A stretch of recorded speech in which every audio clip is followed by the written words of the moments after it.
Hello guys, welcome back to YouTube channel. So my name is Dharmesh and I am from India. So मैं international students के लिए videos बनाता हूँ related to visas और informative video बनाता हूँ as per my personal experiences.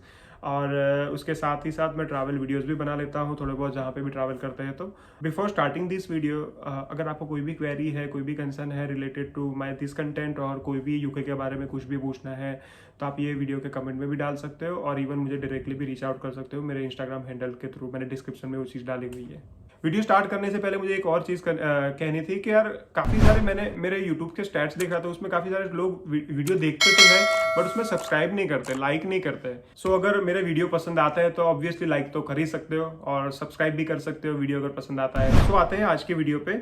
आज का वीडियो है रिलेटेड टू PSW, जो पोस्ट स्टडी वर्क परमिट है, जो स्टूडेंट वीजा के बाद 2 साल का मिलता है, ग्रेजुएट रूट जो बोलते हैं उसको। उसके रिलेटेड मैंने वीडियोस ऑलरेडी बना के रखे हैं। डिपेंडेंट पे भी बनाया था, मेन एप्लीकेंट पे भी बनाया। जो मेरा मेन वीडियो था उसको यूट्यूब ने डिलीट कर दिया था, कोई कम्युनिटी गाइडलाइंस के रिलेटेड कुछ प्रॉब्लम था तो इसकी वजह से डिलीट हो गया था। बट उसके बाद मैंने फिर से दूसरा वीडियो भी डाल दिया था, काफी सारी चीजें ब्लर करके, तो वो प्रॉब्लम नहीं था। बट स्टिल काफी सारे स्टूडेंट्स को वही क्वेरीज आ रही है, बहुत सारी कंफ्यूजन है ये वीडियोज के रिलेटेड और not about only videos about the PSW, क्योंकि जेन्युइनली ये प्रॉब्लम है PSW अप्लाई करने जाते हो तब। सो ये मैं सारी प्रॉब्लम वन बाय वन करके सॉल्व करने का ट्राई करता हूँ। तो let's get start the video और स्टार्ट करते हैं पहली कंफ्यूजन। तो सबसे पहली कंफ्यूजन तो कोई भी अगर अप्लाई करता है तो उनके अगर कपल में है तो उनको ये कंफ्यूजन आती है कि यार अप्लाई कैसे करना है।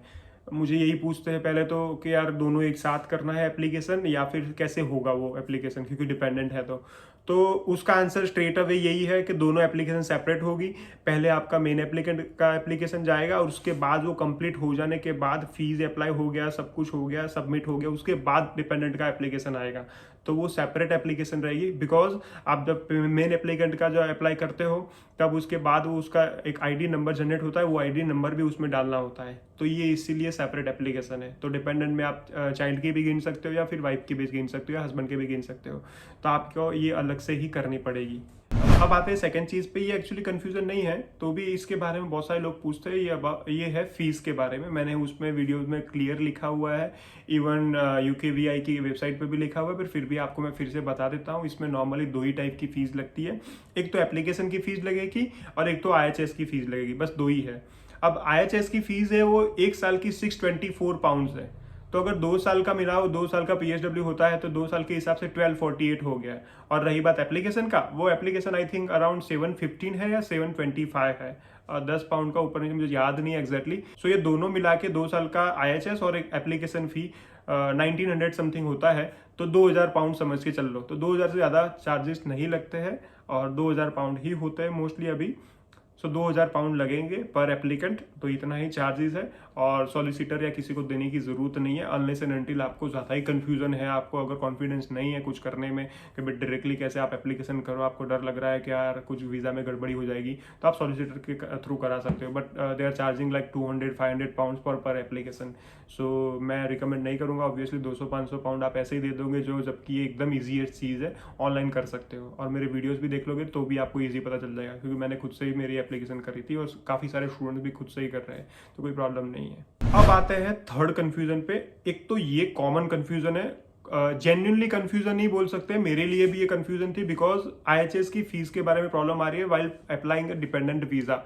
जब भी आप डिपेंडेंट वीजा अप्लाई करते हो ना, तो उसके अंदर प्रॉब्लम क्या आ रहा है कि जब आप IHS की फीस के जहां तक पहुंचते हो तब आपकी वो फीस जो है ना, आइडियली होनी चाहिए 624 इंटू 2, मतलब 1248 पाउंड होनी चाहिए IHS की फीस, डिपेंडेंट या फिर मेन एप्लीकेंट की। अब आ क्या रहा है यहाँ पे, वो अमाउंट यहाँ पे रैंडम फिगर आ रही है। काफी सारी एप्लीकेशन में 0 अमाउंट आ रहा है, काफी सारी एप्लीकेशन में 200, 500, 300 ऐसा आ रहा है। तो यहाँ पे कोई भी स्टूडेंट होगा, एज ए मैं भी स्टक हो गया था कि ये क्यों हो रहा है, मतलब आधा ही पैसा क्यों ले रहा है। तो मैं फिर वापस एप्लीकेशन में चला गया, पूरी एप्लीकेशन गो थ्रू कर लिया, 2 बार 3 बार कर लिया, फिर भी मेरे को समझ नहीं आया कहाँ पे कंफ्यूजन है। फिर पता चला कि ये कंफ्यूजन वो लोग ही कर रहे हैं, वो लोग ही आधी फीस ले रहे हैं। तो ऑब्वियसली फिर हम क्या कर सकते हैं उसमें। तो मैंने भी वो फिर अप्लाई करके जाने दिया। तो उसके थोड़े दिन के बाद मुझे पेमेंट का रिमाइंडर का मेल आया, फिर मैंने फुल फीस पे करी थी उसकी। तो ये आपको यहाँ पे कंफ्यूज नहीं होना है, जो भी अमाउंट दिख रहा है उसको चुपचाप जाने दो, अप्लाई करके जाने दो उसको। तो क्या थोड़े दिन के बाद 1 वीक 2 वीक, उसका भी टाइम ड्यूरेशन नहीं है। तो 1-2 वीक के बाद या 3 वीक के बाद आपको वो सामने से पेमेंट रिमाइंडर डालेंगे और फुल फीस उस टाइम पे ले लेंगे, बाकी की जो भी रिमेनिंग फीस है। तो यहाँ पे ये कन्फ्यूजन नहीं रखनी है। अगर आपने परफेक्टली एप्लीकेशन फील करी है तो उसमें आपको डरने की ज़रूरत नहीं है, ये उनकी तरफ से ही प्रॉब्लम है, तो आपको उसमें कोई वरी करने की ज़रूरत नहीं है। चौथा इनका सबसे बड़ा कंफ्यूजिंग पेन पॉइंट है ग्रेजुएट रूट वाला। अब यहाँ पे बहुत ही खतरनाक कंफ्यूजन है। प्रॉब्लम ये आ रही है कि जब भी आप IHS वाले पेज पे पहुंचते हो ना, तब आपका डिपेंडेंट के टाइम पे क्या बोल रहे हैं, इसमें वीजा टाइप लिखा है ग्रेजुएट रूट। आपको भी पता होगा कि नॉर्मली वीजा टाइप है, डिपेंडेंट है, तो डिपेंडेंट वीजा टाइप होगा। ये ग्रेजुएट रूट क्यों लिखा है? ग्रेजुएट रूट तो मेन एप्लीकेंट के लिए लिखा होगा। अब जब ये स्टेप पे जाओगे तो आपको ऑटोमेटिकली पता चल जाएगा मैं किस चीज के लिए बोल रहा हूँ, और जिन लोगों को ये फेस हुआ है उनको भी पता चल जाएगा। बट इसमें यह है, अगर उसमें ग्रेजुएट रूट लिखा है फिर भी आपको कंफ्यूज होने की जरूरत नहीं है, वो ऑटोमेटिकली रेक्टिफाई हो जाएगा, क्योंकि बाय इटसेल्फ ये डिपेंडेंट एप्लीकेशन है। तो भले वो ग्रेजुएट रूट लिखा हो या कुछ भी लिखा हो, कोई दिक्कत नहीं है। अगर आपने सही से सब कुछ एप्लीकेशन फिल किया है तो कोई प्रॉब्लम नहीं है, वो आगे जाके रेक्टिफाई हो ही जाना है। रेक्टिफाई इन टर्म्स ऑफ वो कोई फर्क नहीं पड़ना है, भले ग्रेजुएट रूट लिखा है, वो मैन एप्लीकेंट के लिए लिखा होगा उन लोगों ने। बट ये कंफ्यूजिंग है बहुत सारी चीजें, तो ये one of the major confusion है काफी सारे स्टूडेंट्स के लिए, काफी सारे डिपेंडेंट्स के लिए जो लोग अप्लाई करते हैं और उसमें लिखा आता है ग्रेजुएट रूट। तो ये प्रॉब्लम हो रही है। तो मुझे इसी चक्कर में बहुत सारे मैसेजेस आते थे इसके रिलेटेड भी, तो ये एक मैंने क्लियर कर दिया। तो वो भले ग्रेजुएट रूट लिखा है, आपको जाने देना है, अप्लाई कर देना है, वो लिखा हुआ है फिर भी। फिफ्थ कंफ्यूजन जो है चाइल्ड के रिलेटेड एप्लीकेशन है। अब इसमें टू बी ऑनेस्ट मुझे कोई नॉलेज नहीं है, मैंने चाइल्ड की एप्लीकेशन नहीं की थी, तो ऑब्वियसली मुझे पता ही नहीं है। बट मुझे काफ़ी सारे जो मैसेज आते हैं चाइल्ड के बारे में पूछते थे, तब पता चला कि अच्छा इसमें भी बहुत सारे लूफोल्स है, जैसे डिपेंडेंट एप्लीकेशन में करते हैं। तो उसमें भी क्या हो रहा है कि ऑटोमेटिकली मुझे स्टूडेंट्स ने बताया कि बोले यार BRP मांगा ही नहीं और डायरेक्टली वो बायोमेट्रिक का अपॉइंटमेंट बुक करने के लिए बोल रहे हैं, तो क्या करें फिर, वो गलत है क्या है? तो अगर वो वैसा मांग रहे तो वैसा ही करना है। सिंपल टर्म्स में बताऊं तो अगर आप एप्लीकेशन ओपन करते हो, आप अगर सही से करेक्ट वे में गए हो, आपको पता है कौन सी एप्लीकेशन करनी है और वहां से step by step process follow करोगे, तो कहीं पे भी गड़बड़ी नहीं है। अगर कुछ भी आ रहा है तो उसको बस ब्लाइंडली फॉलो करो, क्योंकि ये लोग की एप्लीकेशन में काफ़ी सारी कंफ्यूजन है, तो उसमें हम कुछ नहीं कर सकते। तो आपको सिंपली बस फॉलो करना है प्रोसेस को और अप्लाई करना है, दैट्स इट। और उसमें भी शायद पॉसिबिलिटी है फीस के बारे में, इसमें भी कुछ आए प्रॉब्लम, तो मैंने जैसे बताया फीस वगैरह को भी अवॉइड करके जाने दो और अप्लाई करो। अब लास्टली एक बोनस एडवाइस बोल रहा हूँ, ये भी एक कंफ्यूजन ही है। ऐसा समझ लो कि आज अप्लाई कर लिया, अब 2 दोस्त एक साथ अप्लाई कर रहे हैं, किसी एक दोस्त का 1 वीक में वीजा आ गया, किसी एक दोस्त का 2 महीने तक हो नहीं आया वीजा, तो दूसरा दोस्त परेशान होकर पड़ा है कि भाई यार मेरा वीजा नहीं आ रहा है, मैंने कुछ गड़बड़ी तो नहीं कर दी। नहीं, ऐसा नहीं है। एप्लीकेशन टू एप्लीकेशन वाइज सबका टाइम ड्यूरेशन डिफरेंट हो सकता है। दो उनका टाइमिंग ड्यूरेशन था 8 वीक्स,